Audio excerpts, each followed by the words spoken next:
InShot অ্যাপের মাধ্যমে তোমরা কিভাবে ভিডিও এডিট করবে সেটাই আজকের এই ভিডিওতে দেখাবো। প্রথমে তোমাদের ইনশট অ্যাপটাকে ওপেন করে নিতে হবে। দেন তোমাদেরকে ভিডিও অপশনে যেতে হবে। ভিডিও অপশনে যাওয়ার পর সেখানে দেখবে এরকম একটা পেজ আসে। এই পেজে তোমরা চলে গেলে নিউ বলে একটা অপশান আসবে, ওই নিউ অপশানে ক্লিক করতে হবে। তারপর তোমরা সরাসরি তোমাদের গ্যালারিতে যাবে, আর গ্যালারি থেকে বিভিন্ন ফটোস ভিডিওস তোমরা কালেক্ট করে সেটাতে বিভিন্ন ক্যানভাসে আনতে পারবে। যেমন ইউটিউব বা ফেসবুকে যদি তোমরা আপলোড করতে চাও, তো এখানে বিভিন্ন ক্যানভাস রয়েছে, তোমরা নিজেদের মতো করে সেই ক্যানভাসগুলোতে অ্যাড করে নিতে পারো।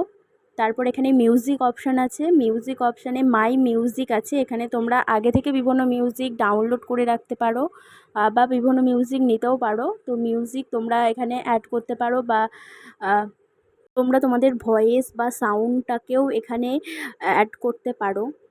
তারপর তোমাদের ভয়েসটাকে রেকর্ড করা হয়ে গেলে, তারপর যদি তোমাদের মনে হয় যে এটা ভালো লাগছে না বা পছন্দ হচ্ছে না, তারপর তোমরা ডিলিট অপশানে গিয়ে এটাকে ডিলিটও করে দিতে পারো। দেন তোমরা ওখান থেকে বেরিয়ে যাবে। এবার যে মিউজিক অপশানটা আছে, ওখানে যে এফোর্ট বলে একটা অপশান আছে, তো তোমরা সেই অপশানটাতে ক্লিক করবে এবং সেখানে বেল বিভিন্ন ধরনের সাউন্ড তোমরা অ্যাড করতে পারবে। তারপরে স্টিকারে যেতে পারবে, এখানে বিভিন্ন স্টিকার রয়েছে, তোমরা স্টিকারগুলোকে চাইলে তোমাদের ভিডিও বা ফটোসে আনতে পারো। তারপর তোমাদের পছন্দ মতো ওই স্টিকারগুলোকে ভিডিওতে বসাবে। তারপর আরও অনেক রকম রয়েছে স্টিকার, সেই স্টিকারগুলোকেও তোমরা ইউজ করতে পারো, অনেক ফ্রি স্টিকার রয়েছে।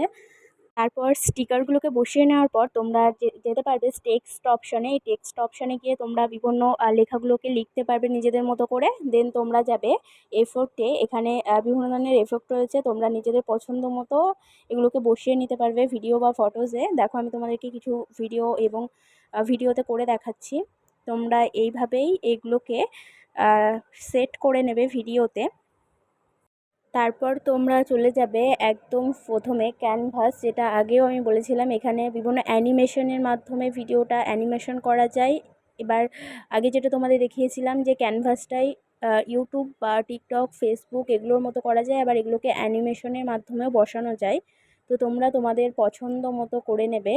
তারপরে তোমরা চলে যাবে ফিল্টার অপশানে গিয়ে তোমরা নিজেদের পছন্দ মতো ফিল্টার লাগিয়ে নিতে পারবে। এখানে অনেক ফিল্টার রয়েছে।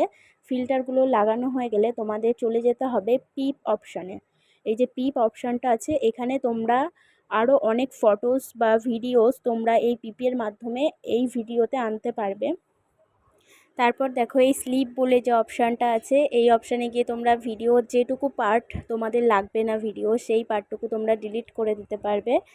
তারপর তোমরা চলে যাবে এই যে একেবারে স্ক্রল করতে করতে ক্রপ বলে একটা অপশান আছে, এই ক্রপে গিয়ে তোমরা ভিডিওটার বিভিন্ন কাটিং করতে পারবে। ভিডিওটা তোমরা যদি কিছু অংশ বাদ দিয়ে দিতে চাও, তাহলে সেই অংশটুকু তোমরা কেটে দেবে। দেন তোমরা চলে যাবে রোটেট অপশানে। এই রোটেট অপশানে গিয়ে তোমরা ভিডিওটাকে বিভিন্ন রোটেট করতে পারো, বিভিন্ন সাইজে আনতে পারো, বা ভিডিওটা তোমরা উপর বা নিচ যেদিকে হোক তোমরা করতে পারো। তারপর তোমরা যখন ভিডিওটাকে সেভ করবে, তোমাদের সামনে এরকম একটা ইন্টারফেস আসবে, এখানে যে ফ্রি রিমুভ আছে, তোমরা ফ্রি রিমুভে ক্লিক করে দেবে। তারপর ভিডিওটা একটা অ্যাড আসবে ভিডিওতে, অ্যাডটা আসার পর তোমাদেরকে ওয়েট করতে হবে অনেকক্ষণ, যতক্ষণ না অ্যাডটা রিমুভ হয়ে যাচ্ছে।